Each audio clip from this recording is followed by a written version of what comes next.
Well, mark our calendars. May 3rd, we head to the polls. So what will decide the outcome? Is it the crunch of putting food on the table and keeping the lights on? Is it the new wave of voters seeking their information online? Or will voters turn their backs on both major parties?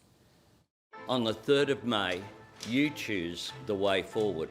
Your vote has never been more important. Our plan will deliver a stronger economy with low inflation and affordable homes in safer communities. A stronger, safer, better Australia.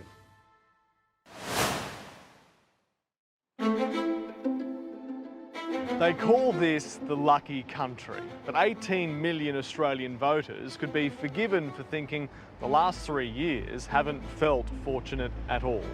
Turning things around has been the mission of Queensland's most senior Labor politician, Federal Treasurer Jim Chalmers. Born and raised in Logan, south of Brisbane, he's now entering the final weeks of his first term, pulling the nation's purse strings. Here he is. Treasurer, how are you? How are you, mate? Yeah, good. Nice Thanks to for coming see to chat with us. No, You thanks for too, the you too. chance. Take a seat. Long black for you, mate. Yeah, what do you got? I go a flat white. This is the first time we've caught up in the Sunshine State since last election day. Shadow Treasurer, how are you feeling? Oh, it's going to be a long day, a long and rainy day. As he became 41st Treasurer of Australia, economic storm clouds were also gathering. Can you believe 3 years have passed since then? We've got to hang out more. I think the time has flown, but a lot's happened in the last 3 years, and a lot of it I'm really proud of. Proud even after punishing times. Annual inflation, the biggest challenge, peaking at 7.8% just 7 months after Labor was elected. This coffee, everything on the menu is more expensive than it was 3 years ago. Are you worried voters will blame the government for that come polling day?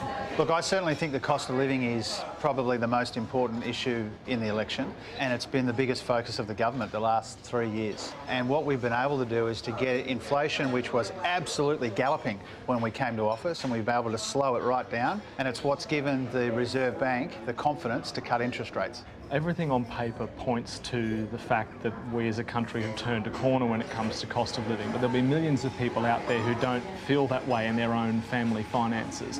What would you say to those people who can't yet see light at the end of the tunnel? Yeah.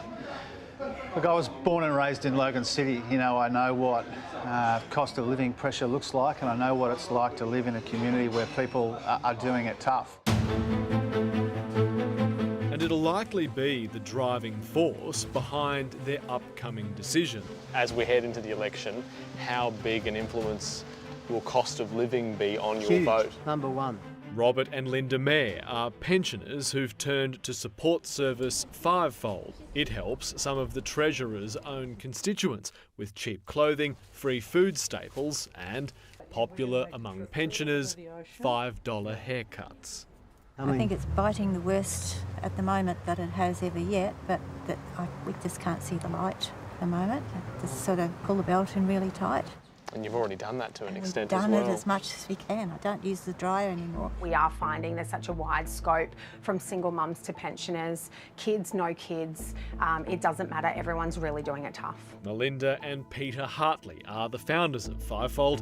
Despite early signs of economic improvement, they too believe the worst is yet to come. It's great the RBA have cut rates. I mean, it's desperately needed. But there's a lot of people who won't feel that. There is light at the end of the tunnel. I'm saying to every Australian, we've made a lot of progress together and we shouldn't put that at risk. It has been a difficult 3 years for Australians dealing with these cost of living pressures. We're responding to that in the most responsible way. Never before have mobile phones dictated our lives in the way they do now. So if any politician is going to have half a chance of winning this election, this is where they need to be. Influencing with clever content that gets the likes, the followers, and ultimately, the votes. Cheers, babes, and welcome to Happy Hour with Lucy, Nikki, and the Prime Minister. I really joined TikTok for one reason. It's to tell you that we do not have to live in a country where you spend your whole life renting. They're playing to win, but the ball game has changed. They are Delulu with no Salulu, Mr. Speaker. Population data putting Gen Z and millennials, those under the age of 45, in the driver's seat of this federal election, outnumbering baby boomers at the polls for the first time. Kane Bradley, 37. Jake Bate, 20. James Pizer, 18. Sabina Harding, 42. Alexander Bailey, 24. Making Melbourne Pack Running Club the ultimate sample of Australia's most influential voters. There's still time to win them over, and Griffith University's Dr. Susan Grantham says social media is the key battleground. It's the use of music, it's the use of humour, it's the use of pop culture. If there's a platform for a presence, Peter Dutton and Anthony Albanese are there. Facebook, TikTok, Instagram, X, their own YouTube channels and podcasts. Welcome to It's a Lot podcast, Prime Minister. Great to be here, Abby. My sense is you're still a pretty shy bloke. Yes. You're still shy. Yeah, I am actually. Yeah, And, yeah. I don't seek the public light at all. The brains behind their campaigns have shifted focus to personal social media accounts. PM here. I'm back with your weekend reminder. If we take it away from politicians and we look at, say, influencers, they're deciding how they want to be perceived, and that's what politicians are tapping into. But what's dropping on the Liberal and Labor Party's TikTok accounts is different. Dutton's here. Hey, don't you try to cut my fool like you want to cut Medicare. Authorised by Jay Moore, Australian Labor Party, Hobart. For the Liberal Party of Australia, their account is very mimetic driven. I often say it looks like they've handed the keys to a 17-year-old. So what matters most to their target audience? More action on climate change, cheaper interest rates for first home buyers. It's more expensive to buy a home. Jake Boatmanis and James Pizer will be voting in a federal election for the first time. I think actually there is probably enough information there, but it's all spread out amongst like 30 different videos posted on 30 different days. They just need to do a little bit more at just showing what they're going to do rather than just trying to bag each other. How are you going to determine who you vote for? Maybe do a little bit more research, come up to it. I'm 37. I've got 2 under 3, so it's very busy. Millennial mums like Claire McLaughlin won't have that kind of spare time to research, but know exactly what will determine their vote. If there is an incentive to get mums back to work, if mums do choose to do that, then childcare needs to be affordable. Kesha Hutchins and Ariel Bryant are the founders of From Day One mothers groups. I mean, we hear it every day because we are in it. Having to pay off a mortgage and having to have a double income in their family. I'm also looking at bigger issues such as renewable energy. And like the Gen Z voters, millennial Samantha Sutton wants to see more substance on the candidates' social media. If you can get maybe a more simple message across in a more authentic, real way, then I think that's what our generation is really looking for. If the polling is right, there's a high chance this election will deliver us a hung parliament, meaning none of the major parties win enough seats to govern in their own right. That's when deals need to be done, and done quick. Both leaders will be looking to the independents and the minor parties to cobble together enough support to become Prime Minister. So there's a lot to consider before you cast your vote. No major parties will have the control to just push through policies that will not benefit, for me, Middle Australia. The Liberal Party under Peter Dutton is a fairly conservative beast, and he would have to really reconsider some policies and come back more to the centre. A hung parliament, no clear winner, no clear loser. And this is where the games begin. The last time both parties came up short was in 2010. Who could forget that 17-minute speech from independent Rob Oakeshott? But today I'll do what I have always done, ironically. Joining with Tony Windsor to end 2.5 weeks of political limbo and hand Julia Gillard the keys back to the lodge. So, in 2025, will the independents, this time the Teals, once again have the job of kingmaker? Anthony Albanese has already launched a charm offensive, inviting the crossbench for drinks at the lodge. There's nothing quite as surreal as walking into a room with everyone shouting your name. Oh no, and it's just like, oh my goodness. It's like you're a rock star for a night. Independent Zali Steggall famously unseated former PM Tony Abbott in 2019.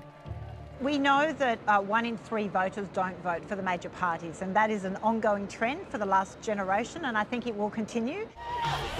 Last election saw 6 Teals join the crossbench, including Allegra Spender in the blue ribbon Liberal seat of Wentworth in Sydney, and Monique Ryan ousting the former Treasurer in Melbourne's Kooyong. And shaking up the two-party system. This election, more independents have their eye on Canberra. 35 communities have already announced they have an independent running, including Dixon, where Peter Dutton is the current member. The Teals are going in a woman down. Independent Kylie Tink has lost her electorate, North Sydney, to a redistribution. Are the Teals here to stay as a significant political force in this country? We saw a 300% growth in 2022. If we grow by that again coming into 2025, we're talking about 16 to 18 community independents sitting in the House of Representatives. A tight result would give the independents a whole lot of power. Peter Dutton says that the independents should declare before the election who they would back if in the event of a hung parliament. What do you say about that? Well, I would put it right back on Peter Dutton and say he should declare the detail of his policies so that we can actually assess. Do you know who you would support? No, generally I don't, because it really does come down to the outcome of the election, the will of the Australian people. Independent Di Lee holds the seat of Fowler in Sydney's west. Today, joining the Sydney Helping Angels volunteers in Fairfield, packing hampers for those having a tough time. The essentials of life, people can't afford. She won by a massive swing in 2022 and ended Labor's almost 40-year domination on the area. I'm not going to be presumptuous. I've got an election to win. But if it came down to choosing the Prime Minister, I'll go for my community. You know, Fowler. What is in it for the community of Fowler? all across the country, the independents are keeping mum. And showing your cards early, saying who you would back, it actually takes away some of your power, doesn't it? So there's no way you're going to tell us before the election. It would not be my first rodeo of going into negotiations, and that would not be how I would approach it. Yeah, you're a smart woman, Sally. we know that. Okay, we need to strap in. We have 5 long weeks of promises, hugging babies and awkward social media videos. Good luck to all of us.